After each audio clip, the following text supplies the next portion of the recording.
હળવદમાં doctor Baba Saheb આંબેડકરની 135મી જન્મજયંતિ નિમિત્તે ટીકર રોડ ખાતે બાબા સાહેબ આંબેડકર પ્રતિમાને ફુલહાર વિધિ કરીને ઉજવણી કરાઈ।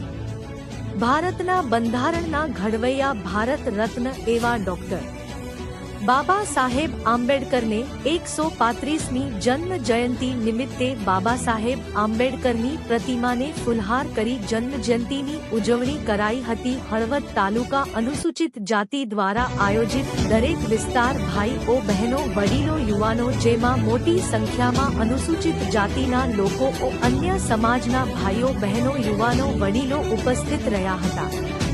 બાબા સાહેબ આંબેડકર જયંતિ નિમિત્તે સમસ્ત મુસ્લિમ સમાજ હળવદ અને એકતા ફાઉન્ડેશન દ્વારા ટીકર રોડ ખાતે ઉનાળાની ગરમીમાં દરેક રાહદારીઓને તેમજ આંબેડકરની પ્રતિમા આવતા લોકોને ભાઈઓ બહેનોને ઠંડા શરબત વિના મૂલ્યે વિતરણ કરવામાં આવ્યું હતું। કાર્યક્રમને સફળ બનાવવા હળવદ તાલુકા અનુસૂચિત જાતિના યુવાનોએ ભારે જહેમત ઉઠાવી હતી।